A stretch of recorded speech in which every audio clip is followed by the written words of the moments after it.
If relationships are the real currency in life, if referrals are the lifeblood of business, how do we, the entrepreneurs, the small business owners, compete in this ever-changing, fast-paced world? How do we become more so we can attract more? My name is Curtis Lucy and I'm your host. Those are the questions, and in this podcast, we will reveal the secrets. Hey, welcome to today's Referral Secrets podcast. My name is Tony Crawford, and I have the distinct privilege of filling in for Curtis Lucy, the host and founder of Referral Secrets, as we welcome today's guest, Gordon Tredgold. Hey, Gordon shares, people are not afraid of hard work, they are afraid of failure. As leaders, it's our job to inspire them by showing them how they can be successful. He will offer nuggets in today's podcast on how to inspire the leader within. Gordon has worked with top Fortune 100 companies around the world. He's listed as a top 30 leadership expert, speaker, and trainer, according to Global Gurus. Inc. magazine lists him as one of the top 100 leadership and management experts and speakers in the world. And he's ranked number 2 on the top 15 must-read leadership blogs. Gordon was additionally just recently considered the number 19 top social media marketer influencer by CEO World magazine. Gordon is the contributing author on Inc., Forbes Entrepreneur, Business Insider, and Huffington Post, as well as a visiting professor at Staffordshire University Facility of Business and a fellow of the Institute of Leadership and Management. Let's meet Gordon Tredgold. Tell our listeners a little bit about who Gordon is, your background, and how you got into becoming such a huge success. And wow, you have absolutely coached and worked with some big companies around the globe. Yeah, yeah. So, I'm from Leeds in the north of England, and if anybody's ever watched any of Game of Thrones, any of the people that live in the north, that's the accent. Sean Bean and I forget the guy that was King Robert. They're all from, and they all, a lot of them have Yorkshire accents. That was where I kind of come from. Very down to earth. My family were all coal miners, and my dad was the first one not to work down the coal mines. So I come from a very, down to earth, plain talking, straight shooting, and I was great at. I loved sport. Rugby was my number one passion, and I was good at mathematics, problem solving, and went to university, did mathematics, and I kind of took that competitiveness and problem solving into in my professional career, and also as well, with playing sports, great understanding of how to build teams and get the best out of people. Right. So when I started working in IT, they kind of like had a career progression lined up for you. You do this for a year, then this, then this, then this. And I said, I'm not doing that. I want to take the fast track. So I leveraged the skills I had, which was problem solving and team building, getting the best out of people. And I picked all of the difficult projects. Anything, if people said, avoid that, it's probably going to fail. I put my hand up and volunteered for it. Couple of reasons. First reason is, I'm a big football fan. If you take over the New York Jets, if they have a bad season, it doesn't matter because everybody expected that anyway. But if you turn them around, now you're a hero. So it's kind of, for me, it was a no-brainer, and I just built I got in there. I turned around a couple of failing, underperforming projects, difficult projects, and then just built a reputation from that. And I just kept getting offered, bigger and bigger projects until I was, leading $100 million projects, running departments of 1,000 people. And then then what I wanted to do was, I worked for a company where I helped them save 350 million as a full-time employee. And every time it came to my review, they kept telling me, "We love the results. We think your leadership sucks." And I asked them, "How does that work? How can you be successful without leadership?" And they said, "We don't know, but your leadership sucks."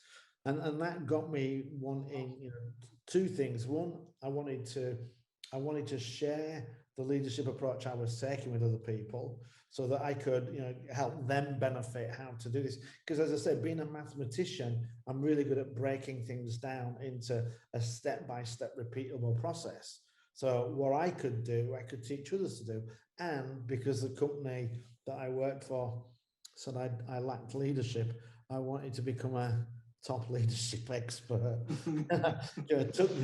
Took that challenge on, and that kind of propelled me to where I am now, where still leading. I'm currently running a big program for Fujitsu, and I also coach and mentor people, train people in leadership.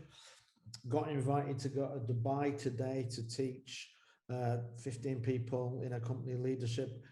Unfortunately, they're still on the no travel zone for Europe, so we'll have to push that back maybe to September. But that's kind of how I got into it. Leveraging the talents I had, being bold, and You're not afraid of failure at all, are you? well, I'm not afraid of failure. I remember I was working with a guy called Nick Boothman, who was a speaking coach, and he said to me, "You can't come out and tell people, you've delivered this and you delivered that, because they won't be able to connect with you." And I said, "Well, I haven't always done that. I've had my share of failures." And he said, "Well, talk about that, because that'll get people to connect with you a lot better than, if you tell people, 'Hey, I'm Tom Brady, I've won 7 Super Bowls,' they can't really relate to you. But if you tell you, like I was the captain of the university rugby team, and our record was played 26, lost 26. And I've run projects that, they didn't fail. They almost took the company down at times. That will help people connect with you. But then it's about what I've learned from failure that's allowed me to, I've almost become a master of it, through understanding. And my last book that I wrote in 2015, Fast, that was about, understanding failure, the 4 causes of failure, what we can do to mitigate it. And when you mitigate failure, actually, what you need to do to stop you from failing actually accelerates the speed at which you succeed. And that's, better focus, more accountability, more simplicity, and transparency into how you're performing. You fix those 4 things and you put yourself on a fast path to success. And that's kind of the stuff that I teach and share with clients. Nice. So, what is your philosophy to create engaged and empowered teams when you're working with individuals or companies or groups of people? So for me, this is a quite. If you'd have asked me this question 2 or 3 years ago, I would have probably given you a different answer, and it wouldn't have been wrong. But I'm always, I'm a mathematician, so I do have that tendency to analyze, and I'm always trying to peel back the layers of the onion to understand. And I wrote an article about 6 weeks ago called Seeds of Leadership, which it's about simplify, empower, excite, and deliver. And the excite and the deliver are a consequence of the simplification and empowerment. And quite often, if you've got skilled people, just simplifying it so they understand what they need to do just empowers them, because now they know and they can go about it. And I used to tell this story about when I decided to run my first marathon at 52, and my two best friends said to me, "Too fat, too old, too unfit." And I said, "But I've got a plan, and I'm going to run 15 minutes a day for the first week, and then I'll run 20 minutes a day, and then I'll run 25, and then I'll run 30.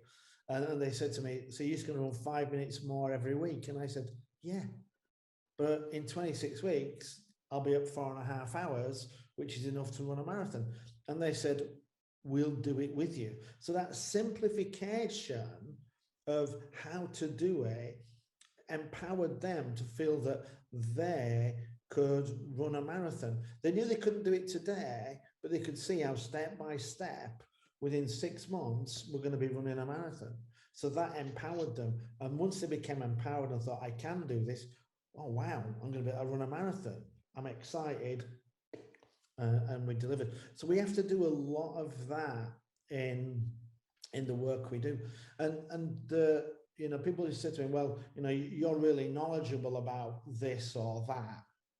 And yeah, when I first started doing it, I was the one that was able to look at it, you know, from my problem solving and simplify it in the sphere of expertise that I have. But I've just run a program for Fujitsu where we did a network services migration, and we had to migrate 75 sites in just under about, it was about a 2 month, about 1.5 to 2 month period. Now, the technology, I have no clue about, none whatsoever. I don't know anything about it. But what I did was I said to Tim, like, I want you to just forget what we need to do, think about one site, and just tell me step by step what we're going to need to do to be able to do this.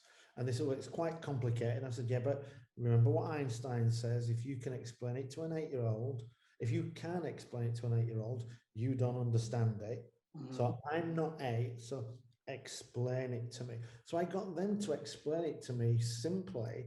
And I said, right, we've got to do that 75 times. We've got the best part of 6 weeks. If we do 3 a day for 20, for 5 days a week for 5 weeks, we're good to go. And they said, oh yeah, that makes sense. So I was actually able to, even without having the technical understanding, I was able to break it down and get them to simplify it so they could see how they could do one, and then how they could, you know, repeat that. Because one of the things that is really interesting is that big successes are they're actually not big successes. They're an accumulation of small successes. So if you can identify the small success, break it down, show people how to do it, then it's just a question of, you know, repeating that. And as you repeat it, you might find a way of doing it faster or better that allows you to accelerate, and boom, now you're on your way. So that's kind of the approach that I take. And everything, you know, it's like with, you know, becoming I've been recognized as like a global influencer in leadership. I worked with one client, and I've just made him now. He's just been recognized as a number 9 digital marketer in the world, because I actually sat down with him and went through the process of, this is how I'd done it. These were the steps that you could do. This is the kind of content. This is who you need to be connecting with. This is the posting frequency, boom, boom, boom, boom. And off they went. And I don't know whether everybody has that same skill, because, you know, it's difficult to know whether what you know everybody knows, even if it comes to you simply, or whether you might be the only person that knows that. But what I've been able to do is, you know, teach people things. It's like, you know, content generation. Do you know how many articles I've written over the last 5-6 years? I don't know how many you've written. How many have you written? 1,500. Wow. Which sounds a lot, but it's just one a day for 1,500 days. You know, and it's that persistency and consistency. But, you know, somebody said to me, there's no way I could write 1,500 articles a day. And I said, yeah, but let's look at what an article is. There's 3 components to an article. There's the medium, so it could be a video, it could be an audio, it could be a blog. So, and if you're going to do 5 things that every good marketer does, you could write that, you could record it, you could video record it. That's 3 pieces of content, Right. and Yeah. they're completely unique because it's a different medium. Mm-hmm. And then I said, and then there are two other components to every single piece of content. And if you look at it the way I look at it, and that is you have the concept and the context. And people get wound up trying to come up with new concepts. Good luck with that. Yeah. It ain't gonna happen. You might come up with one more, but what is easy to do is the context, because the context is the example. So you get the idea, and then you get the example. And a great example of that is, when you look at movies, there are only 6 or 7 movie plots, one of which is boy meets girl, boy loses girl, boy finds girl. But you can do that in the 15th century, in space, underwater. They're mixed race. They're different ages. It's different.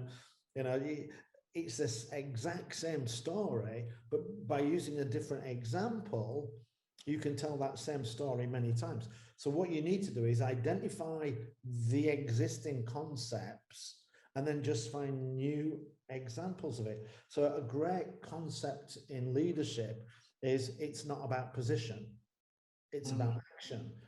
So when I saw the movie Gladiator, emperor, position, nobody's following him.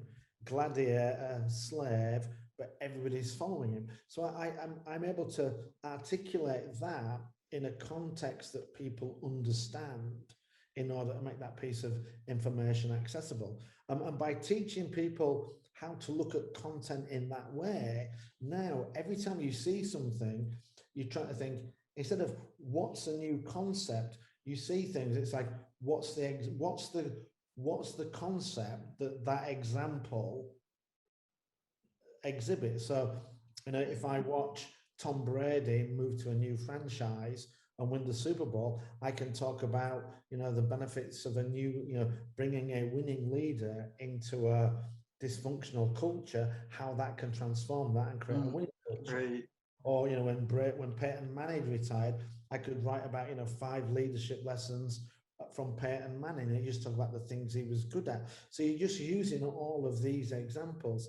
I read an article about Marilyn Monroe, and she was good friends. I didn't know this, with Ella Fitzgerald, and when Ella Fitzgerald couldn't break through to that next level, Marilyn Monroe phoned one of the top nightclubs in LA and said, "Look, book Ella Fitzgerald. If you book for the entire week, I will come and I will sit ringside and we'll get the press and it'll do fantastic marketing." Did that, and Ella Fitzgerald never looked back. So I wrote an article about leadership lessons for Marilyn Monroe. Leverage your network, nurture the talent in front of you, and keep your commitments, because she went every night. So once you make that switch from how does this example illustrate a known idea, there's an unlimited amount of content. Right. When you're focused on coming up with a new idea, good luck with that. Good luck with that. So it's about this is why I say, when we can simplify things and empower people, then they become excited. So I've coached people to write a book in 40 days. Somebody been working on a book for 2 years, and I said, "Look, how big is your book?" "I don't know." "This is 40,000 words. This is 60,000. This is 20,000. She'll want to do 40,000 words. I went, "Okay, so that's 1,000 words a day for 40 days.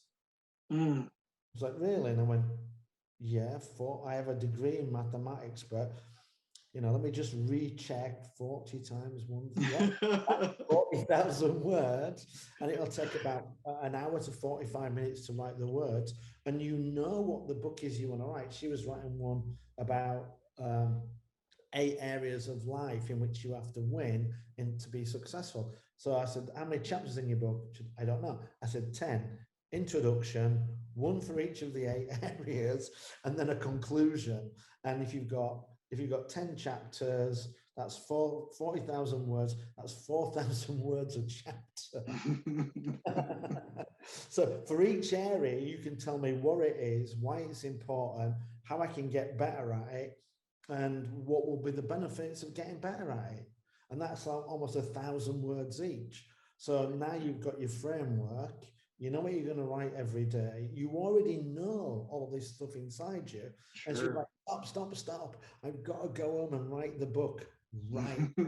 We had about a 90-minute coaching session.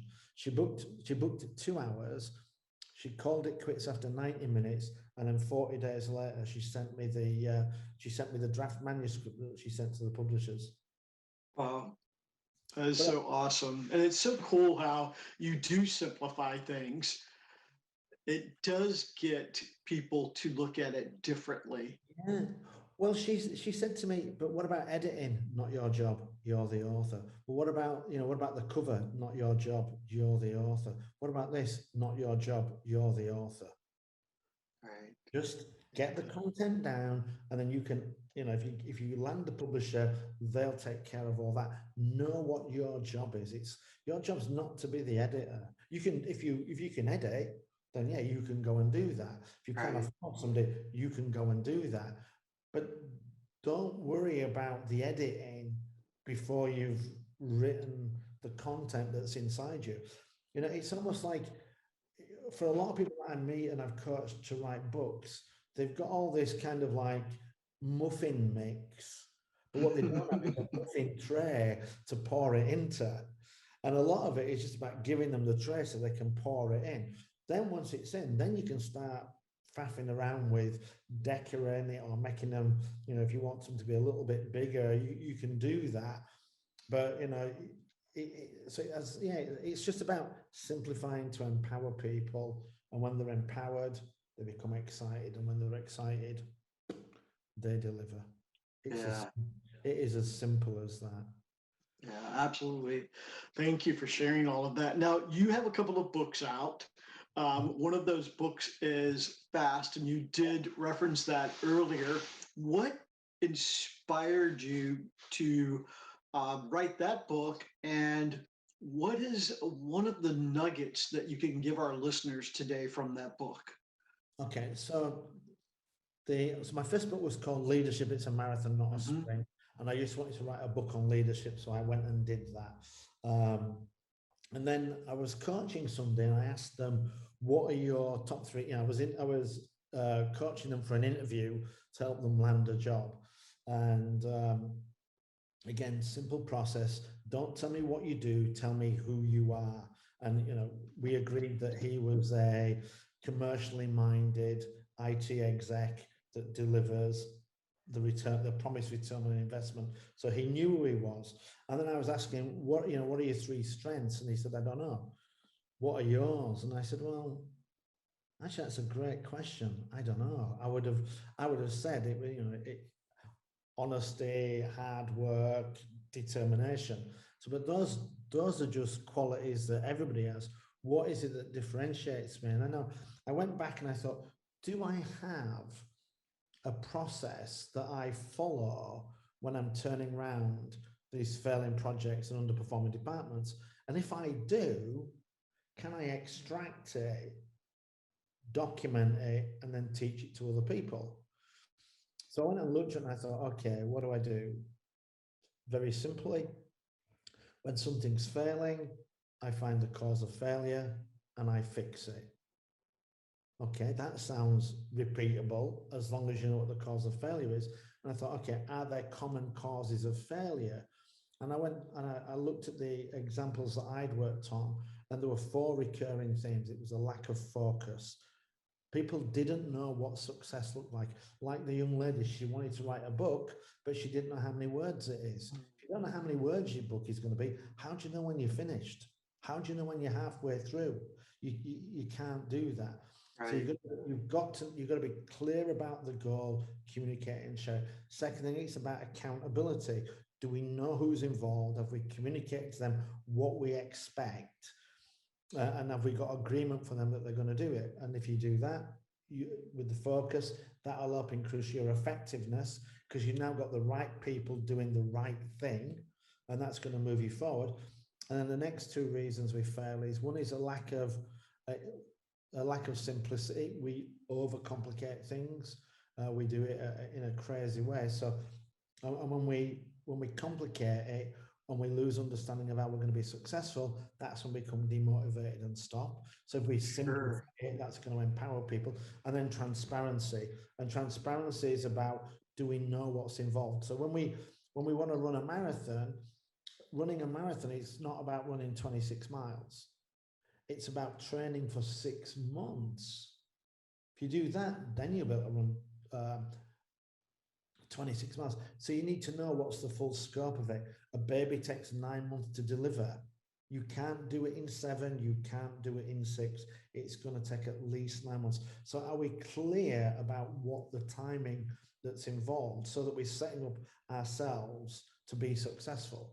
So if we set ourselves, if we're focused on the right thing, if we've got the right people involved and we know what's expected, we understand how we're going to be successful and we know what's involved, then we're going to put ourselves on the path to success. So a nugget for the audience is accountability.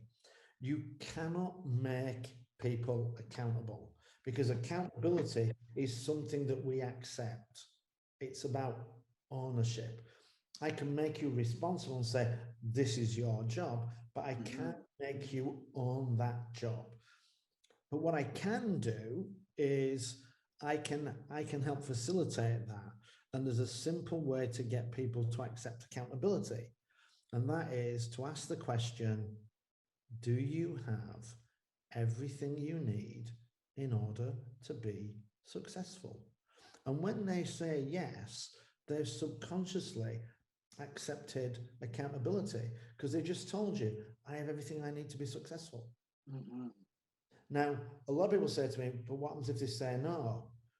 Well, give them what they need. Because if they don't have everything they need to be successful, they ain't going to be successful. Right. And why would they accept accountability if they know they're going to fail? But more often than not, we do give people everything. But if we ask them that question, it forces them to think it through and go, yeah, well, I need this, yeah, I've got that. And then when they've thought it through and they go, yeah, I've got everything I need, boom, they've accepted ownership. They now believe they've got everything they need to be successful. So they're going to feel empowered, a little bit excited, and then they will deliver. So ask them, do you have everything you need to be successful? It's powerful. That is very powerful. No one's ever asked me that before. So yeah, I can definitely see it's not only empowering them, but like you said, it's a process. They're actually processing that question. Yeah. So that's awesome. Let's imagine I give you a job and I say, do you have everything you need to be successful? And you say, yeah. When we get to it 2 days later and it's not done, and I'm asking you, so tell me what happened, because you said you had everything you needed. Right. Which I'm assuming included the materials, the skills, the time, the support. So what happened? Right. It's a lot easier. It's a lot easier to have a management conversation. I mean, throughout my career, I've managed thousands of people. Literally the last full-time job, I had 1,000 staff report to me. And throughout my career, I've fired 3 people. Wow. I've had a lot of people come up to me and say, you know what, this ain't working. I can't do this. Would it be okay if I left, or could you find me an easier job? Absolutely, because I want you to be successful. But that comes from, and again, that comes from my sports background of, I love transparency because I want us to be able to see what the performance should be. So that if you've agreed you've got everything you need, and we know where you'll be after 25, 50, 75% of the time, then we can look and see that. And at every point, all I need to do is keep asking you, do you have everything, or do you need anything from me? And if you keep saying no, I'm good, no, I'm good, no, I'm good, and then it's a disaster, then we're it's I don't have to be aggressive or assertive in a conversation or discussion. You know why this failed. I don't need to point it out to you. Right. It's like in football at the end of the season when the team's 0-16 and somebody knocks on the manager, the head coach's door. He knows what the next conversation is going to be about. Absolutely. And it might be, you know what, we had a terrible team, we'll fix it in the draft. Next year we're better. Or it might be, you know what, you had the best roster in football and we're 0-16. What do you think we need to do? Makes conversations a lot, it's a lot easier discussion to have. But, sport's different because only one team can win the Super Bowl. But in business, and every team can be successful. And in my experience, when I give people the tools and I empower them to be successful, guess what? They take it with both hands. Nobody wants to come to work and go home feeling like they did a poor job or didn't achieve anything. Absolutely. Absolutely. So, where is the best place for our listeners to grab your books? They can get them on Amazon, or I'm just updating my website. They will be able to buy them off of my website. I've made my website fantastic. You cannot actually spend a single dollar with me on my website. So I'm just in the process of fixing that. But you can buy them on Amazon. Okay. All right. And your website, what's your website address? I'm the only Gordon Tredgold in the world. So people can find me at gordontredgold.com, or they can Google Gordon Tredgold and they'll find me on Facebook, Twitter, LinkedIn, Instagram, and they'll find my website. Or if you want to email me, gordon@gordontredgold.com. Nice. So, who did you have to pay to become the only Gordon Tredgold in the world? So my son's a professional musician, Dan, and there are 50 of them. I, I was looking for a job, and somebody said to me, when you apply for a job, they'll Google you to find out who you are. This was about 10 years ago, and I thought, ooh. So I Googled myself, and it was just tumbleweed. I thought, holy cow, I better fill this space with some good stuff. I'll write about leadership, then it'll make me look like I know what I'm talking about. There you go. So, Gordon, is there a book that you really enjoy outside of the ones you've written, obviously, that had an influence on you that you would recommend? Yeah, so some of the books that I would recommend, my favorite book is called Gung Ho and something something. But if you put Gung Ho and Ken Blanchard, you'll find that, and that's 3 tips to building operational success. How to create engaged, empowered teams, and it's a parable, and it just talks about spirit of the squirrel, way of the beaver, call of the goose. But when you read that, it will, and it was reading Ken Blanchard that inspired me to take that simple approach. When you read Ken Blanchard, I think you don't think, wow, that guy's a genius. You think, wow, I'm a genius because I actually understand this and can go use it. So Sure. that's a great book. Or Raving Fans, any book by Ken Blanchard, my favorite author. And then my Good to Great by Jim Collins is an excellent book. And then lastly, I would say, and this is a terrible book, and you read it at your own peril, and it's called Leadership and Self-Deception by Harbinger Press. I think it's by Harbinger of Doom, if the truth be told. Because, basically that book, I can't remember if it's the opening chapter or the preface, but it basically says, you are the common denominator in every success you've ever had. And you're also the common denominator in every failure and every bad relationship you've had. And if you're going to take praised for the success, then we need to look at your contributions to the failures. And it really is a hard look at how we think and how we put people in boxes. There's a great story about how a guy been working all day, wife's been at home with the kids, and the baby starts crying. He thinks, "Oh, I'll get up and feed the baby," and then he thinks, "Actually, I won't. I've been at work all day. Now she's been at home all day doing nothing. She can do it," which is not a good thing to do. However, mentally, the next day, what you have to do in order to justify your decision, you have to find things that make you think the wife has been lazy. Now, you're always going to find one day where you come home and nothing's been done because the kids have been a nightmare, and it's just, haha, I knew it. And then we look for the bad in order to defend our misdeeds and bad thoughts. And it's about realizing that and then stepping out of that and seeing things for as they really are. And I had a boss who, he hated me, and every time I would interact with him, he would chew me out. But what I realized after I'd read this book was that I kept arriving at meetings 5 minutes late, so he would chew me out, so I could say to everybody, "Look at how he treats me." Mhm.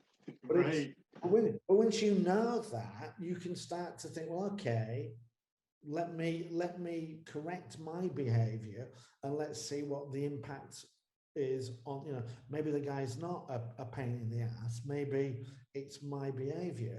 And sometimes you might not be able to repair it, but you can make things better. Because if he is a pain in the ass, he's still going to do that, but you're not going to be poking him in the eye just to elicit a reaction to confirm your bias and prejudice. Right. Yeah. That's, Wow. so that's called Sure. leadership and self-deception. It's a very tough read, and I can assure you, once you've read it, you will be phoning people to apologize. Mm. Wow. Wow. That is that's pretty powerful. That is good stuff. Absolutely good stuff. Now you're still working with businesses and individuals. So if someone wanted to learn more about bringing you into their company or having you as an individual mentor coach, they can check that out on your website. Is that correct? Yeah, well, I'm just getting the website updated. It'll be done in about 3-4 weeks, which again, we're trying to make it simple, but people can just reach out to me. I do a lot of one-to-one coaching, which I find it's interesting, the one-to-one coaching, because a lot of time, you know, the my standard coaching package is 5 sessions, and usually we're talking, we use 3 of those to get our heads around the problem, and then invariably the last 2 are just follow-up sessions, to see how things are going. Because I help people, as I say, we simplify it, we narrow it down, and we make a big jump quite quickly.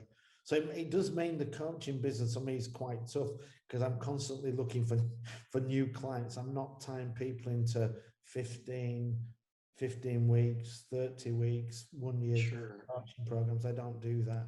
Yeah. Let's look at the Nice. problem, let's fix it, let's empower you, and off you go.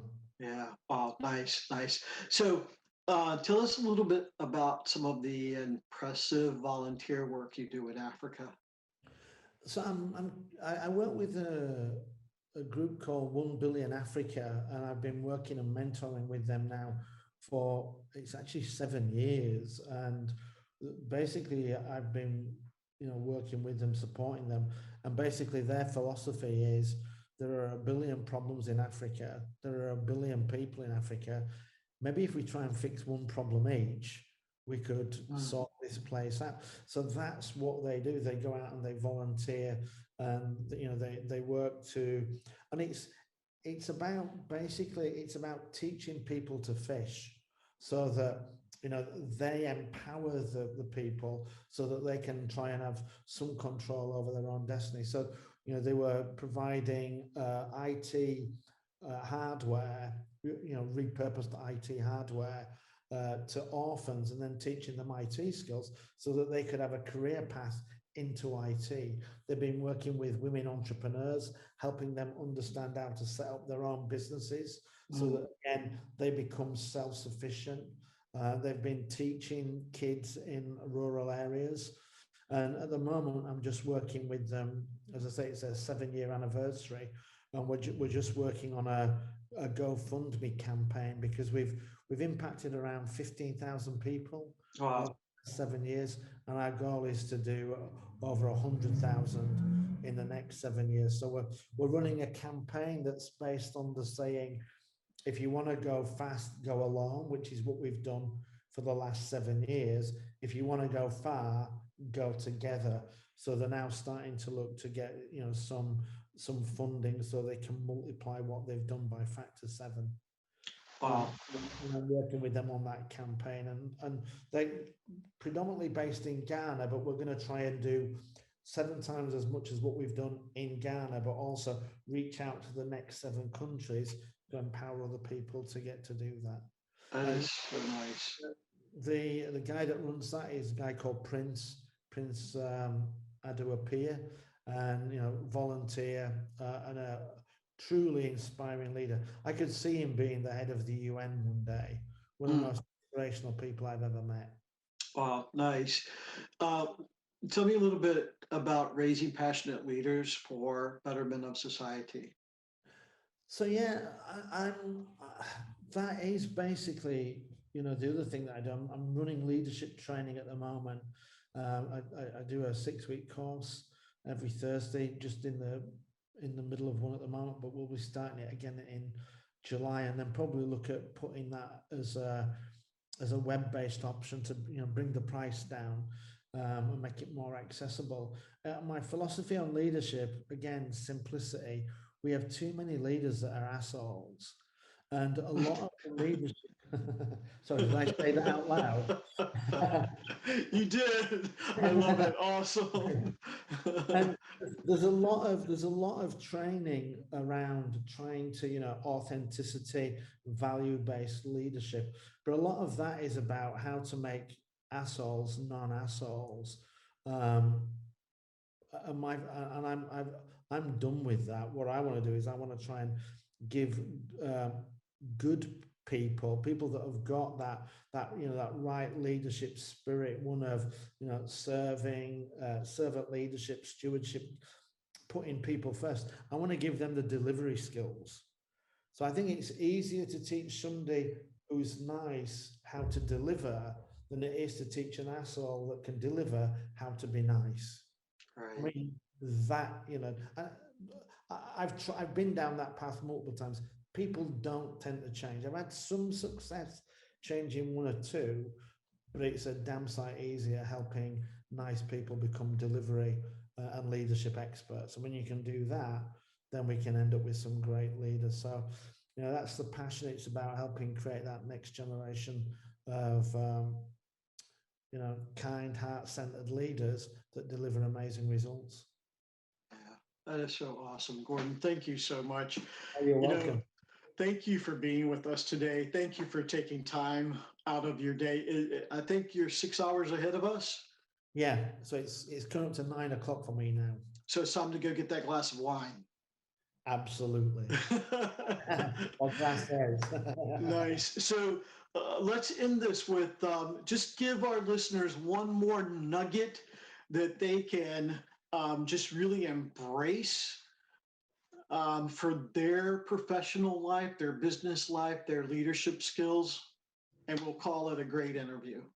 Okay, so to improve your leadership skills, 4 things you can do today that will improve your leadership skills almost immediately. Number 1, smile more. When we smile at people, it releases endorphins, helps reduce stress. It also makes us approachable.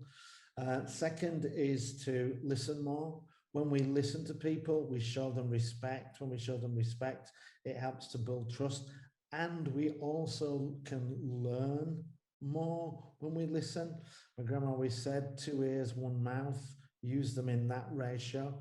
The third thing we can do is we can speak more. And I don't mean talk more about ourselves to people, but share the goals of the company and why we're trying to do it and what's in it for them. So people have got more clarity as to what we're doing and why we're doing. And then lastly, praise more. Whether that's saying thank you, good job, well done, praising effort, praising performance, praising results. People crave praise. So smile more, listen more, talk more, praise more.